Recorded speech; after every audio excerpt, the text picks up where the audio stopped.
Hello विद्यार्थी मित्रों, last lecture में આપણે સમાંતર પ્લેટ કેપેસિટરની વાત કરેલી। તો એ સમાંતર પ્લેટ કેપેસિટર છે એ સૌથી વધારે વપરાતું કેપેસિટર છે અને એની આંતરિક રચના આ ટાઈપની હોય છે કે એક ડબ્બીની અંદર આ રીતનો એક રોલ ફિટ કરેલો હોય જેમાં ધાતુની પ્લેટ્સ છે એ બે સમાંતર પ્લેટ તરીકે વર્તે અને વચ્ચે જે અવાહક માધ્યમ છે એ આવો એક પેપરનો રોલ હોય।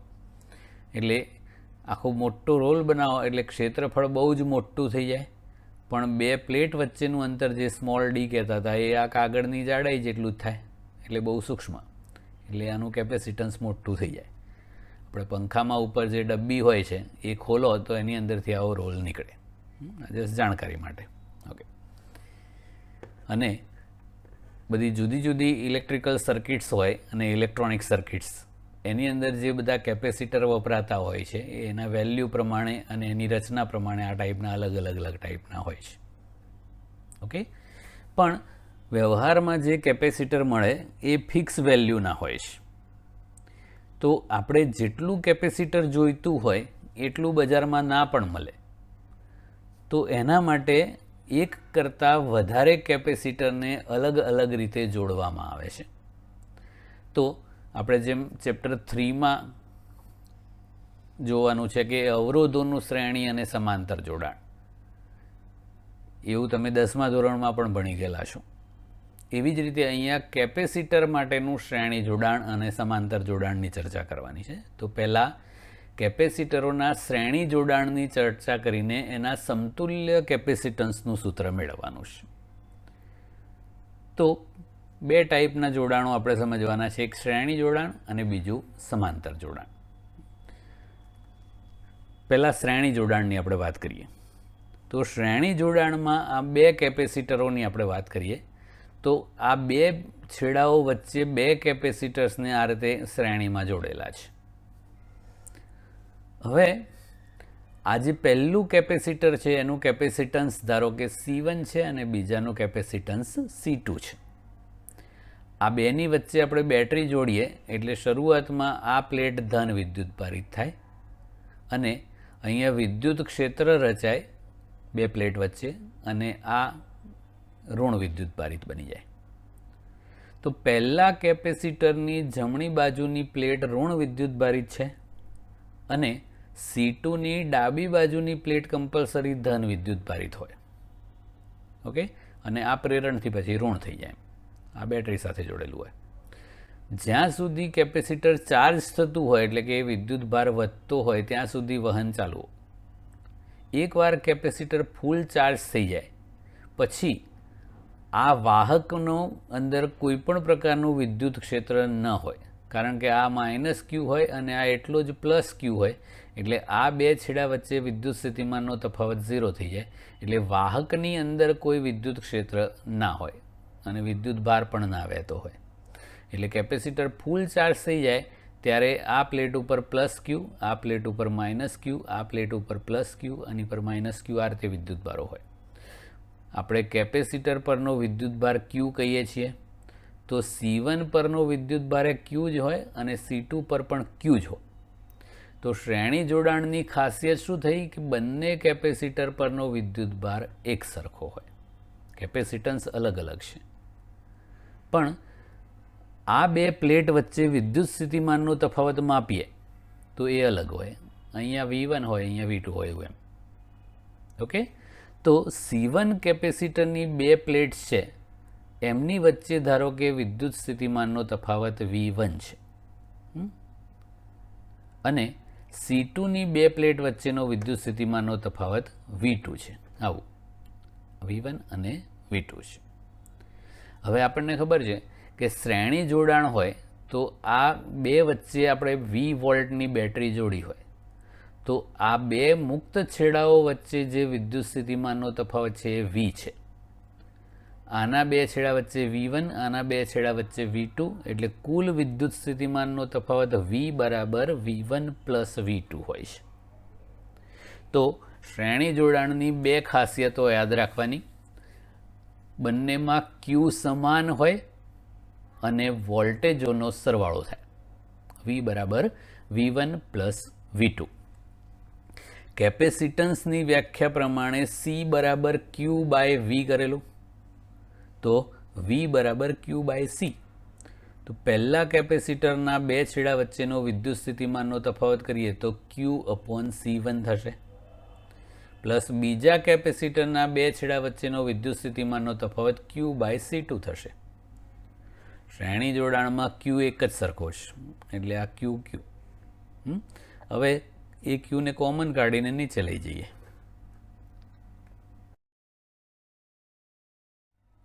તો આપણે Q કોમન કાઢીને છેદમાં લઈ લીધો, તો V upon Q equal to 1 by C1 plus 1 by C2 થયું. હવે આખું જે શ્રેણી જોડાણનું સંયોજન છે એનો કુલ વિદ્યુત ભાર એ તો સરખો Q જ છે, કુલ વિદ્યુત સ્થિતિમાનનો તફાવત V છે. તો આખા શ્રેણી જોડાણના સમતુલ્ય કેપેસિટન્સનું સૂત્ર લખીએ તો ધારો કે એ સમતુલ્ય કેપેસિટન્સ C લખીએ તો C બરાબર Q બાય V થાય.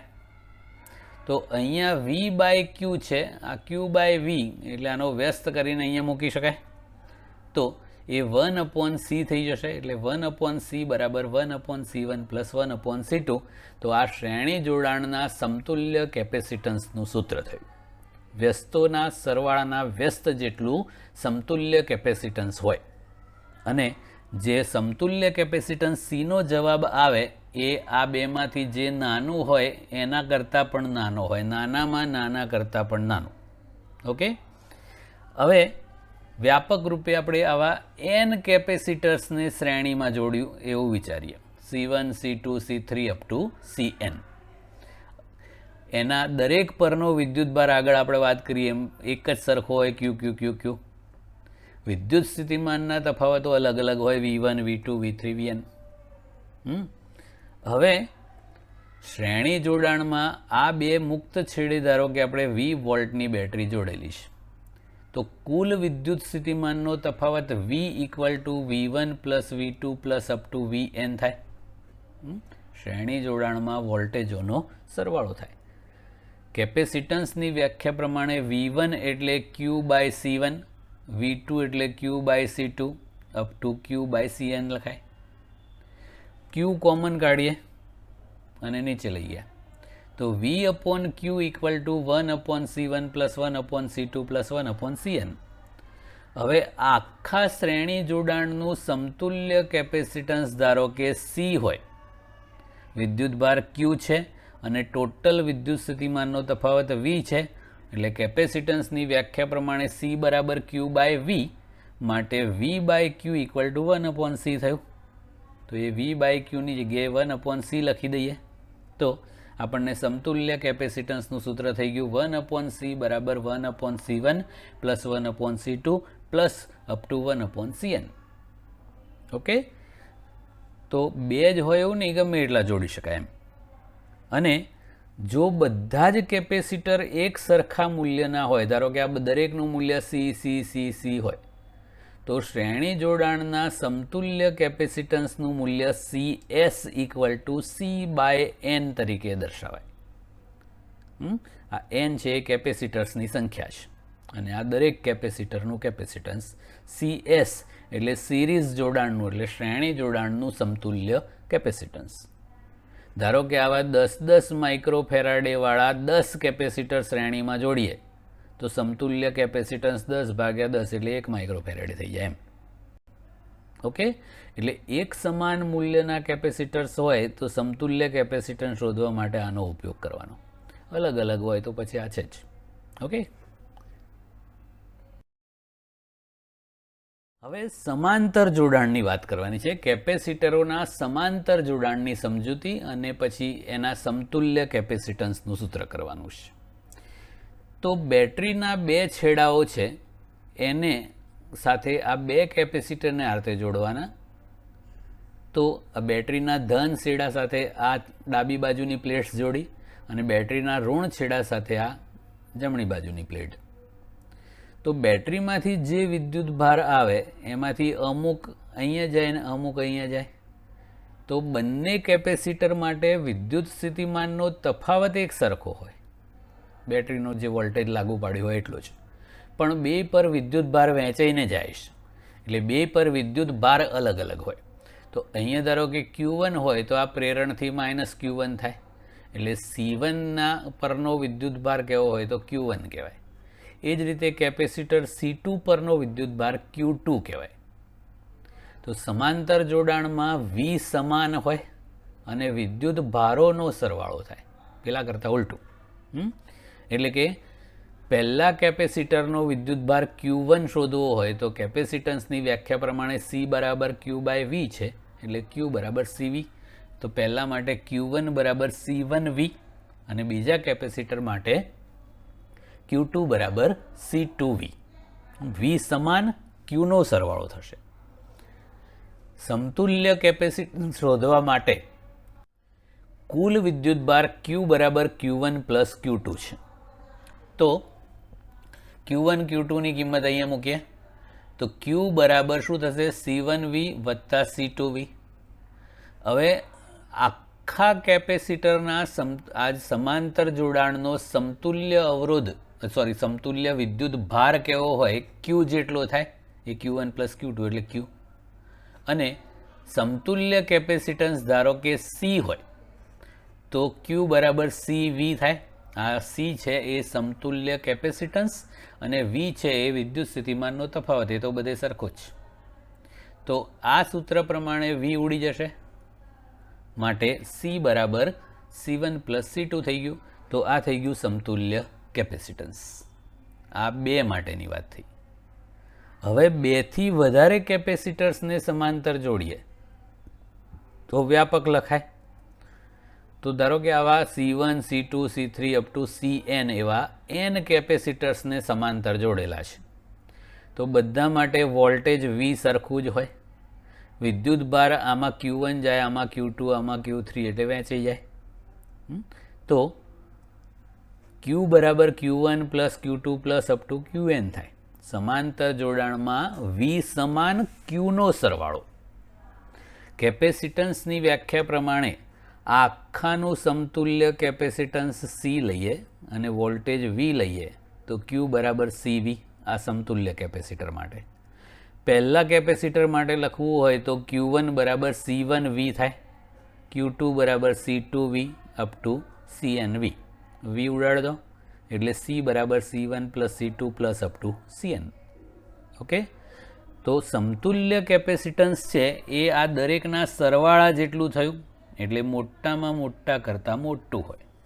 એટલે કેપેસિટન્સ વધારવું હોય તો શ્રેણી જોડાણ કરવાનું, વધારવું હોય તો સમાંતર જોડાણ કરવાનું અને ઘટાડવું હોય તો શ્રેણી જોડાણ કરવાનું.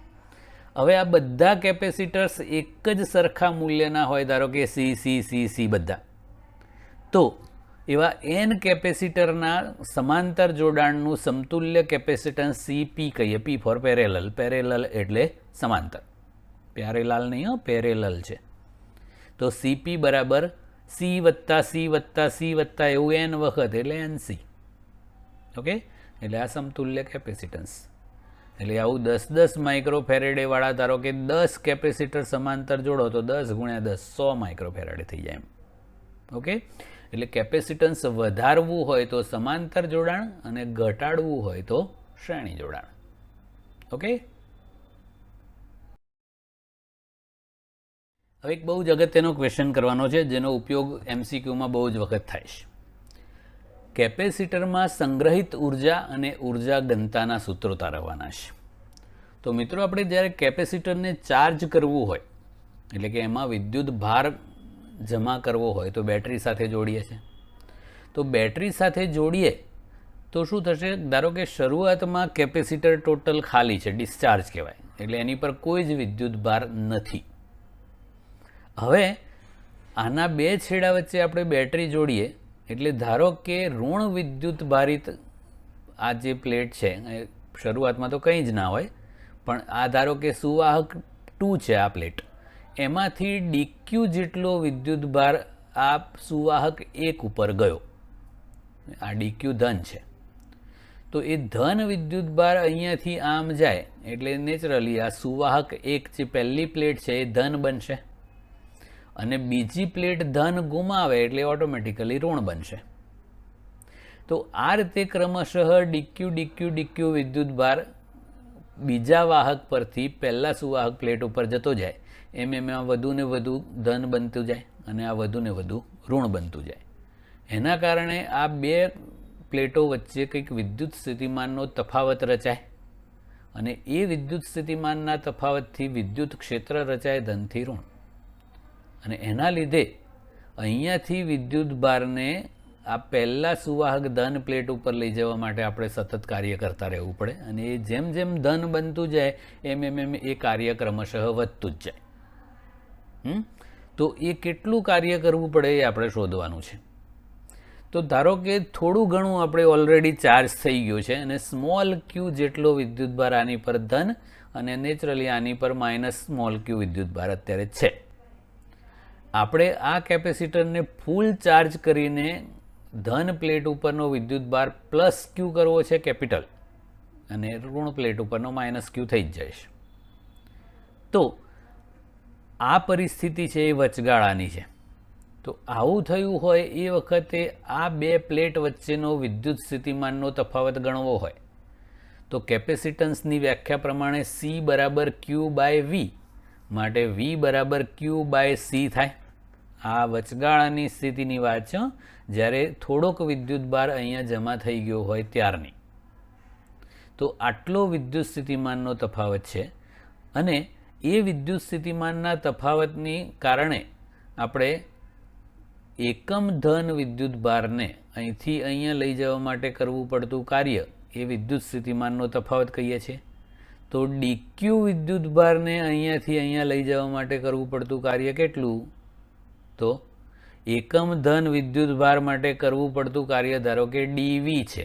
આના બે પ્લેટ વચ્ચેનો વિદ્યુત સ્થિતિમાનનો તફાવત નાનકડો હોય શરૂઆતમાં એટલે. તો ડીક્યુ વિદ્યુતભારને લઈ જવા માટે કરવું પડતું કાર્ય એટલે ડીક્યુ અને વિદ્યુત સ્થિતિમાનનો તફાવત આપણે વી લઈએ તો ડીક્યુ ઇન્ટુ વી. ઓકે, હવે આપણે તો ટોટલ કેપિટલ ક્યુ વિદ્યુતભાર જમા કરવાનો છે. તો એના માટે કરવું પડતું કાર્ય શોધીએ એ પહેલાં આ વિદ્યુત સ્થિતિમાનના તફાવત વીની કિંમત મૂકી દઈએ આપણે આ ક્યુ બાય સી ઇન્ટુ ડીક્યુ. વિદ્યુત સ્થિતિમાનનો તફાવત વી છે, એની અસર હેઠળ ડીક્યુ વિદ્યુતભારને લઈ જવા માટે કરવું પડતું કાર્ય એટલે ડીક્યુ ઇન્ટુ વી અથવા વી ડીક્યુ.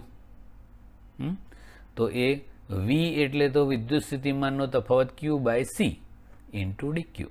આટલું કાર્ય કરવું પડે.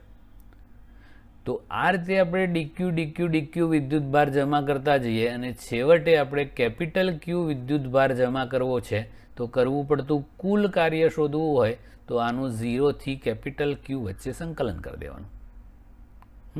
કારણ કે શરૂઆતમાં 0 વિદ્યુતભાર હતો અને છેવટે ફાઇનલ થાય વખતે કેપિટલ ક્યુ હોય એટલે આનું 0 થી કેપિટલ ક્યુ વચ્ચે સંકલન કરો એટલે કરવું પડતું કુલ કાર્ય મળી જાય.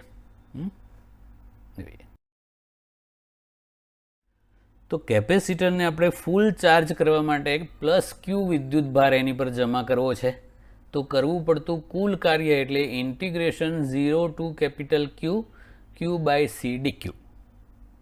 ઓકે, તો આ સી તો અચળ હોય એટલે આ 1 બાય સી અચળ બહાર કાઢી લીધો. ક્યુનું સંકલન ક્યુ સ્ક્વેર બાય 2 એક ઘાત વધારવાની વધારેલી ઘાત નીચે મૂકવાની. સીમાઓ પાછળ 0 થી કેપિટલ ક્યુ, પછી ઉપલી માઇનસ નીચલી એટલે આ ક્યુ સ્ક્વેર માઇનસ 0 એટલે capital Q square upon 2c. Okay, આટલું કાર્ય કરવું પડે. અને વિદ્યુતભારને આપણે સુવાહક પ્લેટ 2 થી સુવાહક પ્લેટ 1 ઉપર લઈ જવા માટે જે કાર્ય કર્યું એ ક્યાં જાય તો એમાં સ્થિતિ ઉર્જા સ્વરૂપે સંગ્રહ થઈ જાય. એટલે જ્યારે કેપેસિટર ફૂલ ચાર્જ થઈ જાય ત્યારે એમાં ક્યુ સ્ક્વેર બાય 2c જેટલી ઉર્જા વિદ્યુત સ્થિતિ ઉર્જા સ્વરૂપે કેપેસિટરની બે પ્લેટ વચ્ચે જે અવકાશ હોય એમાં વિદ્યુત ક્ષેત્રના સ્વરૂપે સંગ્રહાયેલી હોય છે. જ્યારે આપણે કેપેસિટરના ફૂલ ચાર્જ અવસ્થામાંથી એના બે છેડાઓને શોર્ટ સર્કિટ કરીએ એટલે જોઈન્ટ કરી દઈએ તો એ બધી જે ઉર્જા સંગ્રહાયેલી હોય એ બધી ઉષ્મા ઉર્જા સ્વરૂપે વિખિરણ પામે, તો એ ડિસ્ચાર્જ થઈ જાય કેપેસિટર, એટલે એની પરનો વિદ્યુતભાર 0 થઈ જાય પાછો એમ. એટલે ટૂંકમાં એ કેપેસિટરમાં સંગ્રહાયેલી જે ઉર્જા છે એ આપણે કરેલા કાર્ય જેટલી જ હોય, એટલે એ કેપેસિટરની સંગ્રહાયેલી વિદ્યુત સ્થિતિ ઉર્જા U બરાબર Q²/2C થાય. એને અલગ અલગ સ્વરૂપમાં ફેરવવું છે, તો કેપેસિટન્સની વ્યાખ્યા પ્રમાણે C બરાબર Q/V છે, માટે Q બરાબર CV થાય. તો અહીંયા Q² જગ્યાએ C²V² લખો તો એક C ઉડી જશે, એટલે આવું થઈ જાય 12CV². ઓકે, અને Cની કિંમત આપણે અહીંયા મૂકી દઈએ Q/V. Cની જગ્યાએ Q/V મૂકી દો તો એક V ઉડી જાય, 12VQ થઈ જાય. તો કેપેસિટરની ઉર્જાના 3 સૂત્રો યાદ રાખવાના: Q²/2C, 12CV² અને 12VQ. ઓકે, તો આ કેપેસિટરમાં સંગ્રહાયેલી ઉર્જા છે એ કેપેસિટરની બે પ્લેટ વચ્ચેના અવકાશમાં વિદ્યુત ક્ષેત્ર સ્વરૂપે સંગ્રહાયેલી હોય છે, એટલે એને વિદ્યુત સ્થિતિ ઉર્જા કહી શકાય.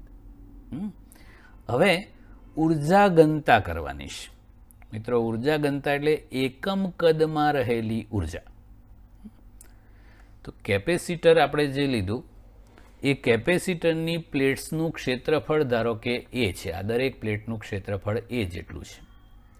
એ બે પ્લેટ વચ્ચેનું અંતર D છે, સેપરેશન કહે છે ઇંગ્લિશમાં. તો એ બે પ્લેટની વચ્ચે જે અવકાશ છે એટલે એનું કદ કેટલું થશે? તો ક્ષેત્રફળ ગુણ્યા જાડાઈ, તો A × D, એટલે AD જેટલું કદ થાય ને વચ્ચેનું, તો એ AD કદમાં આ ઉર્જા સંગ્રહાયેલી હોય. ઓકે, તો એ સંગ્રહિત ઉર્જા છે U બરાબર Q²/2C. ધારો કે આ પ્લેટ ઉપર વિદ્યુત ભારની પૃષ્ઠ ઘનતા સિગ્મા હોય, તો સિગ્મા બરાબર Q/A, તો Q બરાબર સિગ્મા × A એનો હોલ સ્ક્વેર. ઓકે, /2, અને આ C એ સમાંતર પ્લેટ કેપેસિટન્સનું સૂત્ર લખીએ તો ε0A/D, D ઉપર જતું રહે. ઓકે, આનો સ્ક્વેર કરી દઈએ, σ², A² અને નીચે A છે એટલે એક A ઉડી ગયો, આ 2 નો 2 અને આ D નો D. ઓકે, અને ε0. હવે સગવડતા ખાતર આપણે એને ઉપર નીચે ε0 વડે ગુણીએ તો શું થશે? તો આ 1/2, આ ε0 વડે ગુણ્યું એમાંનો એક ε0 અહીંયા રાખ્યો, આ σ² નો σ², આ A × D એ અહીંયા રાખ્યું, અને નીચે ε0 ગુણ્યા ε0 એટલે ε0². હવે એમ પ્રશ્ન થાય કે આવું કેમ ગોઠવ્યું? તો આપણે સુવાહકના કેપેસિટરની અંદરનું વિદ્યુત ક્ષેત્ર અથવા તો આ બે સુવાહકોના અંદરના વિસ્તારના વિદ્યુત ક્ષેત્રનું સૂત્ર કરેલું σ/ε0, તો આ એનો સ્ક્વેર છે, તો આ E² થઈ જશે ને. એટલે આ AD છે એ આ કદ થાય. તો વિદ્યુત ક્ષેત્ર σ/ε0 છે. AD છે એ કેપેસિટરની બે પ્લેટ વચ્ચે ઘેરાયેલું કદ છે જેમાં આ ઉર્જાનો સંગ્રહ થયેલો છે. આપણે એકમ કદ દીઠ ઉર્જા કરવાની છે. કેવી રીતે થાય જોઈએ? તો આપણે જે ઉર્જાનું સૂત્ર કર્યું છે એમાં 12ε0 પછી પેલું σ²/ε0² એટલે E² થઈ ગયું વિદ્યુત ક્ષેત્રનો સ્ક્વેર, અને આ AD આ કદ છે. એકમ કદ દીઠ સંગ્રહાયેલી ઉર્જા એટલે ઉર્જા ઘનતા, એને સ્મોલ u વડે દર્શાવાય છે. તો એ સ્મોલ u એટલે એકમ કદ દીઠ ઉર્જા એટલે ઉર્જા ભાગ્યા કદ. આ કેપેસિટરની બે પ્લેટ વચ્ચેનું કદ છે, તો એ AD ને નીચે લઈ ગયા એવું થઈ ગયું ને. તો શું બચ્યું? 12ε0E². ઓકે, તો આ થઈ ગઈ ઉર્જા ઘનતા. મિત્રો, આ જે ઉર્જા ઘનતાનું સૂત્ર છે એ વિદ્યુત ક્ષેત્રને અનુલક્ષીને છે. આપણે ભલે કેપેસિટરનું ઉદાહરણ લઈને આ તારવ્યું, પણ આ એક વ્યાપક સમીકરણ છે. એ કોઈ પણ વિદ્યુત ક્ષેત્ર હોય એમાં એકમ કદમાં રહેલી ઉર્જા આટલી હોય છે. એટલે એ વિદ્યુત ક્ષેત્ર કેપેસિટરની પ્લેટો વચ્ચેનું જ હોય એવું જરૂરી નથી. ઓકે, તો આ વ્યાપક સૂત્ર છે જેનો આપણે ભવિષ્યમાં ઉપયોગ કરવાનો છે. ઓકે, અને હવે નેક્સ્ટ ટોપિક, સુવાહક અને ડાયઇલેક્ટ્રિક. ડાયઇલેક્ટ્રિકનો મતલબ થાય વિદ્યુત અવાહક. એને બાહ્ય વિદ્યુત ક્ષેત્રમાં મૂકતા શું થાય એની સમજૂતી આપવાની છે. તો પહેલાં આપણે સુવાહકની વાત કરીએ. ધાતુ, એને આવા બાહ્ય વિદ્યુત ક્ષેત્રમાં મૂકીએ તો આ જે E0 છે એ બાહ્ય વિદ્યુત ક્ષેત્ર છે. તો એ વિદ્યુત ક્ષેત્ર છે એના લીધે ધાતુની અંદર જે મુક્ત ઇલેક્ટ્રોન્સ હોય એની ઉપર બળ લાગે, small e into capital E0 જેટલું, અને એ વિદ્યુત ક્ષેત્રની વિરુદ્ધ દિશામાં લાગે એટલે આમ લાગશે. ઋણ વિદ્યુત ભારો ઉપર બળ વિદ્યુત ક્ષેત્રની વિરુદ્ધ દિશામાં લાગે. તો એ મુક્ત ઇલેક્ટ્રોન્સ છે એ આમ સુવાહકની ડાબી સપાટી પર અંદરની સાઈડે એકત્રિત થઈ ગયા. નેચરલી સામેની સપાટી પર એટલો જ ધન વિદ્યુત ભાર હોય, એ ધન આયનો હોય, એ ખુલ્લા થઈ જાય. તો આ રીતે બંને બાજુ વિદ્યુત ભાર વિતરણ પ્રેરિત થયું. ધન ગતિ કરીને અહીંયા નથી આવેલા, એ ધન તો અહીંયા જ રહે, મુક્ત ઇલેક્ટ્રોન સામે જતા રહે. હવે આ જે વિદ્યુત ભાર વિતરણ પ્રેરિત થયું એ બાહ્ય વિદ્યુત ક્ષેત્ર વડે થયું. પણ વિદ્યુત ભારો હોય ત્યાં વિદ્યુત ક્ષેત્ર પણ હોય. હવે નવું એક વિદ્યુત ક્ષેત્ર ધનથી ઋણ આમ ઉત્પન્ન થાય, એ અંદરનું વિદ્યુત ક્ષેત્ર આંતરિક વિદ્યુત ક્ષેત્ર કહેવાય. એ આની વિરુદ્ધ હોય. બાહ્ય વિદ્યુત ક્ષેત્ર છે એ મુક્ત ઇલેક્ટ્રોન્સ અને ધન આયનોને અલગ પાડે છે, અને એના કારણે આંતરિક વિદ્યુત ક્ષેત્ર ઉત્પન્ન થાય છે. આ પ્રોસેસ ક્યાં સુધી ચાલુ રહે?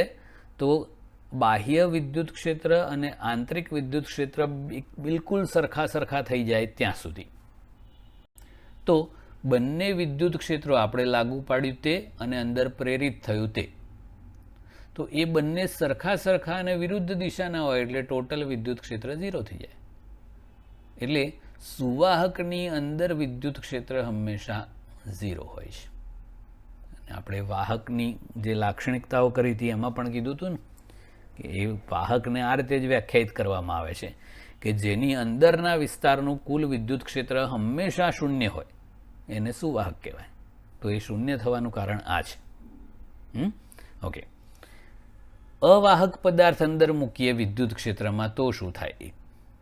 તો આપણને ખબર છે કે અવાહક પદાર્થ હોય, ડાયઇલેક્ટ્રિક પદાર્થ, એમાં તો મુક્ત ઇલેક્ટ્રોન હોય જ નહીં. તો એ મુક્ત ઇલેક્ટ્રોન્સ કે મુક્ત વિદ્યુત ભારો જેવું એમાં કશું છે જ નહીં. પણ બાહ્ય વિદ્યુત ક્ષેત્રમાં મૂકીએ એટલે એની અંદર ડાયપોલ મોમેન્ટ પ્રેરિત થાય છે. કેવી રીતે પ્રેરિત થાય એનું ડિટેલ પછી આવશે. પણ એમાં ધન અને ઋણ વિદ્યુત ભારના કેન્દ્રો આ રીતે એકબીજાથી દૂર ખસે છે. આની જેમ મુક્ત ઇલેક્ટ્રોન હોય ને આમ જતા રહે એવું આમાં ના હોય જ નહીં. તો આ આખા અણુઓ જ હોય અને એનું વિદ્યુત ક્ષેત્ર અંદર ઉત્પન્ન થાય. તો પહેલાંની જેમ એ પણ અંદર ઉત્પન્ન થયું એ બાહ્ય વિદ્યુત ક્ષેત્રની વિરુદ્ધ જ છે. પણ આ જે મુક્ત વિદ્યુત ભારો હતા એવું આ બધા વિદ્યુત ભારો હોય છે. પોલરાઇઝ્ડ ચાર્જ કહેવાય છે. એટલે આ ફ્રી ઇલેક્ટ્રોન ઘનતા હતી એવી આ પોલરાઇઝ્ડ ચાર્જ ઘનતા સિગ્મા પી લખાય છે. અને એ પ્રમાણમાં સુવાહકના સંદર્ભમાં બહુ જ ઓછી હોય છે. તો આમ જે વિદ્યુત ક્ષેત્ર ઉત્પન્ન થયું આંતરિક એ થોડુંક જ હોય અને બાહ્ય વિદ્યુત ક્ષેત્ર એના કરતાં બહુ મોટું છે. તો અંદરનું વિદ્યુત ક્ષેત્ર છે એ મોટામાંથી નાનું બાદ કરો તો મોટાનું રહે જ ને, આમ જ રહે. પણ બાહ્ય કરતાં ઓછું થઈ જાય. આમાંથી આટલું બાદ કરો ને એટલું થાય. એટલે અહીંયા સુવાહકની અંદર જેમ વિદ્યુત ક્ષેત્ર 0 થઈ જતું હતું એવું આમાં કુલ વિદ્યુત ક્ષેત્ર 0 ના હોય પણ બહાર કરતાં ઓછું હોય. એટલે આ સુવાહક અને અવાહકમાં આ ફરક છે. સુવાહકની અંદર બાહ્ય વિદ્યુત ક્ષેત્ર જેટલું ને જેટલું વિદ્યુત ક્ષેત્ર અંદર ઉત્પન્ન થાય એટલે ટોટલ 0 થઈ જાય. જ્યારે ડાયઇલેક્ટ્રિક પદાર્થ હોય એમાં બાહ્ય વિદ્યુત ક્ષેત્રની વિરુદ્ધ વિદ્યુત ક્ષેત્ર ઉત્પન્ન થાય, પણ પૂરેપૂરું નાબૂદ કરે એટલું ના હોય, કારણ કે એ થોડુંક જ હોય, બધા વિદ્યુત ભારોથી ઉત્પન્ન થાય છે. એટલે અંદર વિદ્યુત ક્ષેત્ર ઘટે, ઝીરો ના થાય. એટલે સુવાહકની અંદર વિદ્યુત ક્ષેત્ર હંમેશા શૂન્ય થઈ જાય, અને અવાહક હોય એમાં વિદ્યુત ક્ષેત્ર થોડું ઘણું હોય, ઝીરો ના થાય. ડિટેલ બધું ભવિષ્યમાં. હવે ધ્રુવીય અને અધ્રુવીય અણુઓની સમજૂતી આપવાની છે. પોલર અને નોન પોલર અણુઓ. તો પહેલાં અધ્રુવીય અણુઓની વાત કરીએ. ઓક્સિજન અને હાઇડ્રોજન એનું ઉદાહરણ છે. આ બે આપ્યા છે ને, પછી કાર્બન ડાયોક્સાઇડ પણ છે. તો એ અધ્રુવીય અણુનો મતલબ શું થાય છે કે ધારો કે આ કાર્બન અને ઓક્સિજન છે, તો એની ડાયપોલ મોમેન્ટ એક આમ હોય અને બીજી એની વિરુદ્ધ આમ હોય. તો બંને ડાયપોલ મોમેન્ટ સમાન અને વિરુદ્ધ હોય એટલે પરિણામી ડાયપોલ મોમેન્ટ ઝીરો થઈ જાય.